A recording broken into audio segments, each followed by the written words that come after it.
Hello, and welcome to the Voices of MCC podcast. Pastor Todd Chipman, one of the elders at MCC, and our hope is that you will be encouraged in your faith as you hear how MCC beliefs and practices are fleshed out in the daily lives of the members of our fellowship. And today we are privileged to have Jim and Kim Viens and Austin and Renee Eiler with us on the Voices of MCC podcast. And we are this Valentine's season thinking about marriage and family. And I am just delighted to have some of my friends here to reflect on the Lord's goodness and hopefully be an encouragement for you. Jim and Kim have been married 25 years. This year will be 26.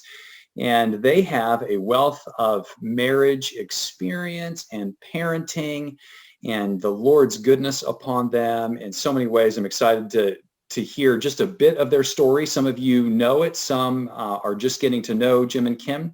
And in the years to come, will more so. So we'll get a chance to hear from them. And Austin and Renee Eiler. Austin and Renee have been married about a year and a half.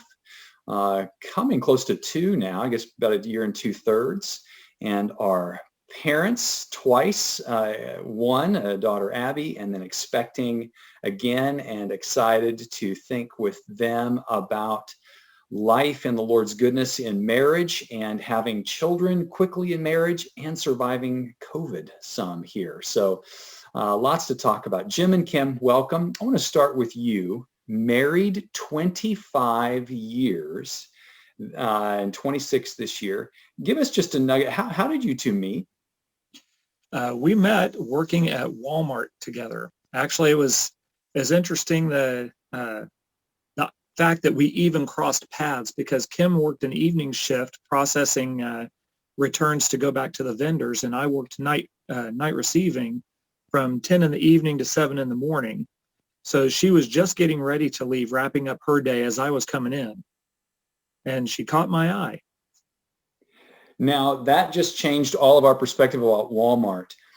Friends who have been a part of MCC for years know we had a couple in our church who were members and have actually gone out now, and he is pastoring elsewhere. But she got converted in a Walmart parking lot.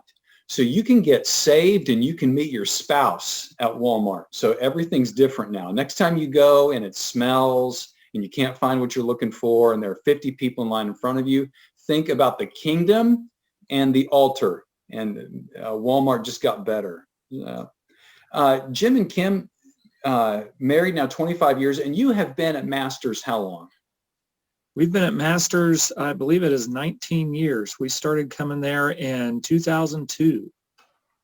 It's so fun to think back over the years and children who have been born to you and been a part of MCC, and very fun to think of how the Lord has worked in their lives and in yours these years, and just richness. Austin and Renee, great to have you with us as well. How did you two meet? We met at a previous church. I was joining as a member, and Renee saw me on stage for the first time. We didn't think anything of each other for a while, but it wasn't until a later fellowship event at actually Renee's dad's birthday party where I asked her if I could just talk to her. I didn't have any interest in her really, just wanted to get to know her more as a person. And about 3 hours later in our conversation, we thought very differently of each other than we did at the beginning. And it wasn't long after that we started dating. Well, that is a date, isn't it? I mean, a 3-hour conversation. What do you call that? That's great. So fun to, I can see that happening, and you're still talking. It's fun to see you two yet so in love with one another. And I had the privilege of doing your wedding ceremony and your marriage counseling. It has been a thrill for me to see how you seem more in love now than then. That's fun, and it's great. And Renee, you have a little girl named Abby and expecting again. When you think about marriage, you also think about motherhood. Reflect on that for just a moment for us. Yeah, so I think It was very interesting, just becoming a mom so soon after becoming a wife. I really had no idea what I was doing. I still don't really know. But it was really neat for me to see um, just both of us kind of becoming parents, and it's a night and day difference between you're a parent one day and when you weren't the night before. So I think it's really neat to just see how that transition happens so quickly, and you're learning together. You're not sleeping together, and you're figuring out how to take care of such a tiny little human being. So I think it's one thing that was really neat for me was to just see it was a new level of vulnerability for us both, where we were, low on sleep and schedules were just completely off. And then, I think the Lord really brought us closer together through that, just being able to see new sides to each other that we hadn't seen before. And it definitely wasn't always easy, but the Lord's definitely been faithful through that. And it's definitely neat to see Austin in Abby too, whether it's in her smile or her laugh or her personality. It's just neat to see how the Lord kind of weaves two people together and makes a new person out of it. It is. And just seeing you two thrive really as a couple, as husband and wife, and as parents at the same time here. This last year has been such a thrill for me, and I think many in our fellowship. It's been an encouragement because they've seen a young couple who has been through the transitions of life in terms of marriage and parenting pretty quickly, but you've also had to transition of life with COVID. Right? I don't know if that's the right word. Transition is the right word, or just bear the burden of social distancing and relational distancing and so forth. That's not easy for any couple, but I feel badly for young couples, young families, high school seniors, college freshmen, these kinds of things. Austin, how has the Lord helped you all in this time? Yeah, so Abby was born on April 3rd, right at the beginning of COVID, and it was definitely a very difficult transition. We were sort of already self-quarantining in the sense, just with Abby being born and not really wanting to go out into the public sphere for the first couple weeks of her life. But then that's when the lockdown started. And so what we thought was going to be a 2-week quarantine, or not even a quarantine, but just 2 weeks of Abby building an immune system, became something of a multi-month shelter in place kind of thing. So that was definitely a very difficult transition. And like you said, it really is just coping. The hardest thing for me was loss of fellowship with the church. We had technology to do Facebook Live and Zoom meetings with our MCG, but it is not even close to the real thing. So it was definitely hard for us. Yeah, I recall a couple of summers ago, Austin, when you first got married, when we had our men's Bible study, and you were a newlywed guy, and we'd get to hang out at men's Bible study and catch up more, and we'd play ultimate frisbee beforehand and sweat ourselves to death, and then go be in the Word, and I miss those kinds of times. Looking forward to them again. It's just been great to see the Lord's strength upon you. Jim and Kim, this last year with the pandemic has for your family had some challenges as well. Some entertaining moments for MCC with Kim and Liz halfway around the world, and gallivanting here and there to try to get home at the start of all that. But that was just kind of the beginning of COVID and you all. When you think back over this last year, how has the Lord helped you just in this last year? Really just pouring his grace out on us. There were so many challenges in our family this past year specifically, that just God showing his unadulterated goodness to us in so many different ways. And just growing in a deeper appreciation and love for God and his providence. Yes, when we think about the obviously transition with Liz, and we go back to April, and it was March actually, wasn't it, Kim, when you and Liz went over on your trip? Yes, it was March. March. So that speedy there and back so quickly was the beginning of it. And then the year has obviously had bigger challenges than just COVID, with Hannah going to be with the Lord and the transition that you've had to endure with that, even though we knew it was coming at some point. It was in the midst of this harder time. And how is the Lord even sustaining you now, a couple of months out as a married couple?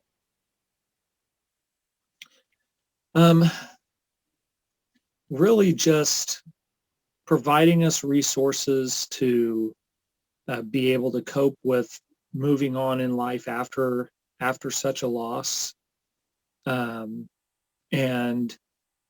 interestingly enough, rekindling our excitement for new things and looking forward for making plans for new things for the coming year and years beyond,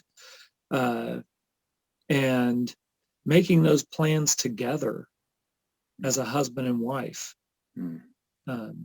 Just including each other and just building up a vision for our life together as we get closer to being empty nesters. Jim, what you've just said right there, I think is so crucial for every married couple to hear. And from you and the year that you've had, the wisdom, your statement here that you two planning life together for the two of you is absolutely important for every husband and wife to hear, because your children will leave someday. They will leave the home and it's just going to, yeah, hopefully. And it'll just be you two. And I appreciate the sweetness in your voice, planning what the Lord has for you too. And Julie and I are the same at that time, just looking ahead. Hey, we're not that far away from an empty nest. What is this? What is our family really about right now? Is our marriage a part of this, or are we just running hither and yon? How much is this about God and our marriage? And that's crucial for younger couples to know as well. Jim, I think about this last few years, one of the burdens that the Lord has put on your heart is staying married and an emphasis on marriage. And I think about your situation right now in the last year that the Lord has given you a number of challenges, and now you're stronger in your marriage because of the preparation you've done for times like this.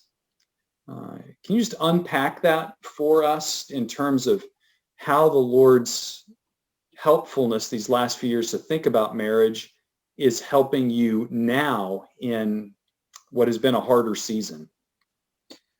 Well, I'm going to back up a little bit at first and let all the listeners know that it hasn't always been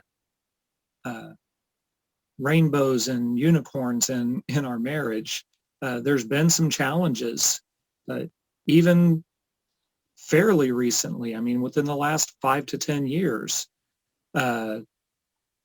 And God used that as an opportunity to get my attention. And that's when I started turning my heart more towards what I can do to be a better husband and father and leader in my home. And it's kind of like the same thing that we're studying about in 2 Chronicles with the reign of Hezekiah, that Hezekiah began with all of these reforms in Judah to turn the hearts back towards God, towards worshiping him in the way he's prescribed. And then when the difficulties came, I know this is going to be tomorrow's sermon, but the listeners won't hear this until after that, so I don't have to worry about stealing thunder. But when Hezekiah is confronted with this massive confrontation with a pagan king, he's able to stand firm under the promises of God, since he had returned the nation back to following God's commands and following the law of Moses and worshiping God according to that. Then he had confidence that he and the people had confidence that God would hold up his end of those promises and provide the protection and blessing on Israel that he had given to Moses. And it's the same thing with our marriage, where I made that change. I started thinking more about what I can do for Kim and the kids rather than being selfish and what I can get out of it myself. And that set the groundwork for God to provide blessings when things got hard. Such rich encouragement, Jim. Austin, I want to think with you here a moment about marriage. And Jim just talked about being prepared and just the Lord's work the last several years to really set them up for the ability to endure a harder season. You're one of the most prepared people that I know. As a student, you were prepared, you were organized, church member, you want to know what's happening, you want to know what's happening after that. It's a great quality to have, and I hope your tribe increases. Right now, and we talked about this in marriage counseling and even just in casual conversation, you're preparing yourself and your family for what's to come in the future. It may be in terms of a purchase, a life situation. You've been prepared for a new job, and now you have that job. What is the Lord doing in your lives now in terms of passages he's using to encourage you, to stabilize you, to grow you, to prepare you for the next season, if you will? Yeah, that's a really good question. I think when I think of the Lord and I think of our marriage, I really think of just how consistent God is. And one of the verses that have stood out most to us in our marriage, even before we were married, when we were dating, in fact, I got this inscribed on the inside of Renee's engagement ring, is Psalm 18:30, just the reference. But the verse says, "This God, his way is perfect. The word of the Lord proves true, and he is a shield for all those who take refuge in him." And really, Jim, and the experiences I've witnessed in him, even just over the last year with Hannah and with Liz moving across the other side of the world, ways that we prepare ourselves for the future. It's really just through his word and seeing that he is a shield for all those who take refuge in him. And so if God is the bulwark, our hope is to just put ourselves behind him, and we're on his team, and he's going to fight the battles on our behalf. And what that looks like is just reading his word, being consistent. We try to read together. We're not the most consistent people, but we do try to read together and pray together. That's one thing. We pray together every single night. I would say 28 out of 30 days a month, we pray together every single night before we go to bed. And we've done that since we were dating, before, even before we were engaged. We've always prayed together at the end of every night. And yeah. That's going to set you up for success in the future, no matter what comes. You are building your house on the rock. You are seeking him, and the Lord is going to continue to strengthen you in that, as Jim just mentioned with Hezekiah, and we've seen this over and over in 1st and 2nd Chronicles. People seek the Lord, and there's strength and stability, not perfection, but there's stability to endure when things are difficult. Well, Kim, I want to ask you a question here, just as we think about Jim, and I love Jim, and one of the things Jim and I like to do is eat. So we eat together a lot, and that's a good thing. We both like barbecue. What's Jim's favorite barbecue in Kansas City? Jack Stacks. Jim, is she right? I love their beans. Yes. I will throw hands with somebody that disputes if they have the best beans in the city. But actually, for the meat, I've been leaning towards Woodyard. Yes, that just is making my mouth water. Jim, what is Kim's favorite restaurant in Kansas City? I think maybe Jose Peppers. She likes Mexican. Yes, he is right. He is right. I like Jose Peppers too. I like most food. You could say about anything. So that's my favorite restaurant. I can't wait to go again. Kim, Chipotle, or let me come back rather. The wrong CH. Chick-fil-A, not Chipotle. Chick-fil-A or Popeyes? What's better? Chick-fil-A. Chick-fil-A. Jim, Chick-fil-A or Popeyes? I'll Chick-fil-A. Chick-fil-A also. Renee, how about you? What is Austin's favorite barbecue in Kansas City? That's a hard one. He's not a huge fan of barbecue, I think. I don't know. He likes Woodyard's pretty well, and Jack Stack. I don't know that I would say he has a favorite barbecue place. Austin, what do you think Renee's favorite restaurant is in KC? Renee's favorite restaurant? By the way, she was spot on the barbecue. I'm not a huge barbecue fan. I like it. I'll eat it, but I don't have a favorite barbecue. So good job. Her favorite restaurant, it's a tough one. Probably just Chick-fil-A. We eat there more than we should. It's all right. A salad and fries.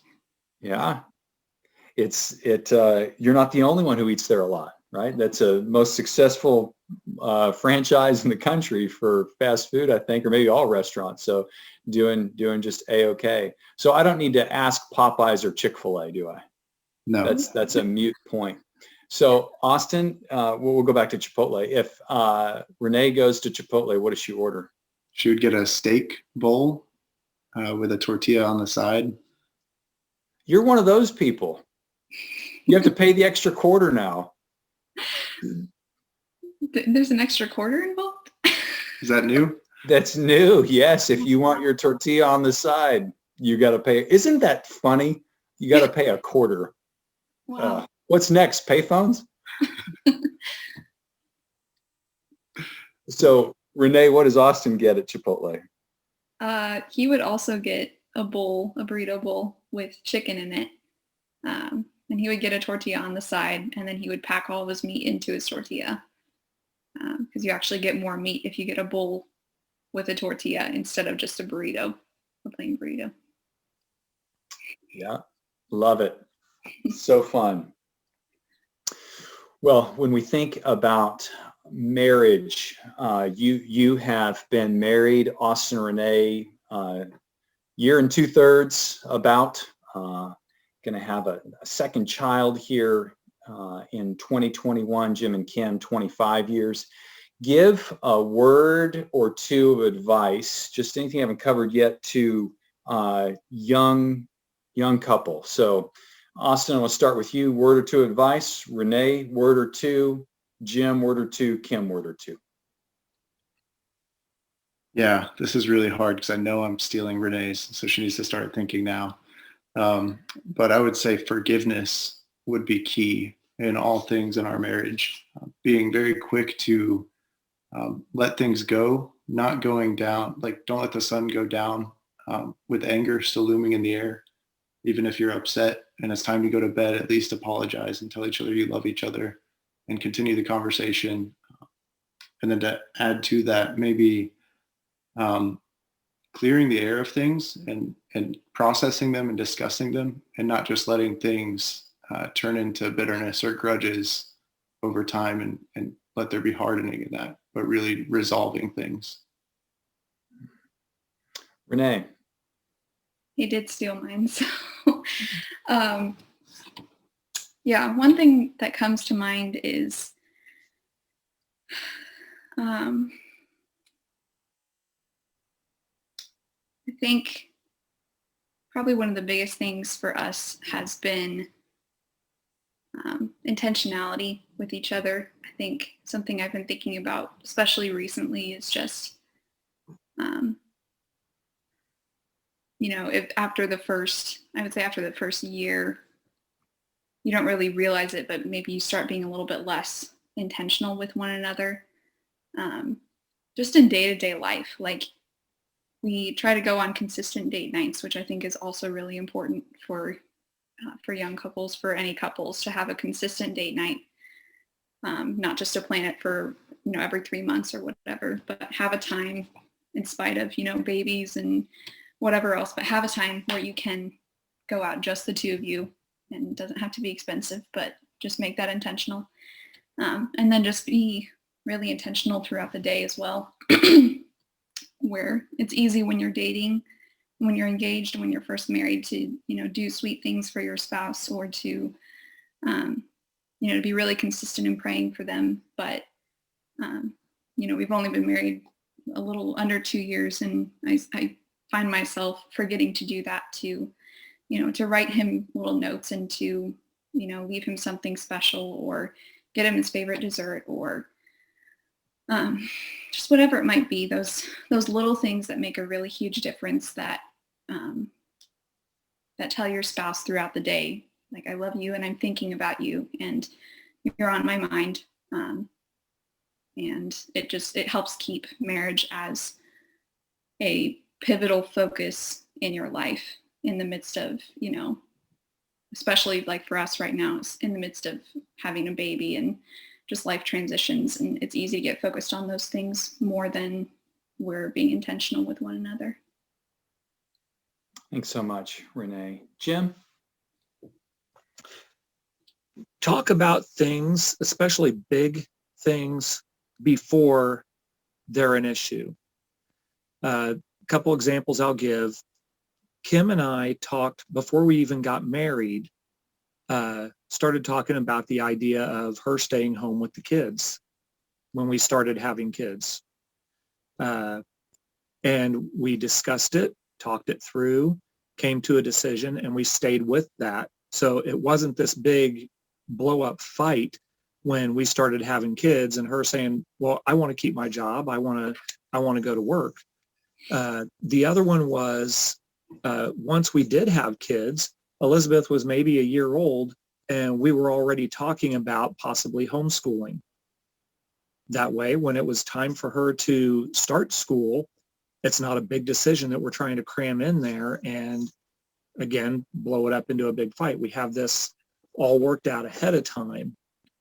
And we just did what we said we were going to do and didn't look back, in spite of the fact that there were people in both of our families that didn't agree with some of the decisions that we made. We just stuck together and said, this is our family. We will make the decisions for our family, and we appreciate their input, but we don't have to do it their way. So really just discussing big things like that before they become an issue, if at all possible. Thanks, Jim. Kim, wrap it up for us. What word of advice would you give maybe to a younger mom? I think it's really important when you're married to do two things. One, do your best to understand how your husband or your spouse communicates, how they begin to understand one another, and learn to just really listen and talk less and just have really good communication. And along with that is, when there's a decision to be made, and you've prayed about it, to make that decision in confidence. No second guessing. Why didn't we do this? We should have done that. Just, we made our decision in confidence before each other and the Lord, and be strong in it. And that helps a lot, because there's no second guessing. Second thing is encouraging one another on hard days, or when the person, your spouse, is struggling and you know that they're working hard to make changes or think differently or do something different because they know you like the dishes done one way and they want to do it a different way, and they're working at trying to change and just encourage. We can be strengthened in our marriage when we're encouraged by one another on a daily basis. Friends, you have just heard a wealth of good advice from 4 very good friends of mine, and I trust that you will take those to heart. This has been a great time. Austin, Renee, Jim, and Kim, thank you so much. I think this is going to cast a long shadow. I'm going to link this for couples in the future that I do premarital counseling for, or marriage counseling. This is going to be a part of the curriculum. Sit and listen to you all maybe years from now. And maybe we can come back and do this again next Valentine's Day. I don't know, but been married under 2 years, been married 25 years, and a lot of information here that encourages us. Thank you, friends, and those listening to Voices of MCC podcast. We look forward to connecting with you next time. Great being with you today. There's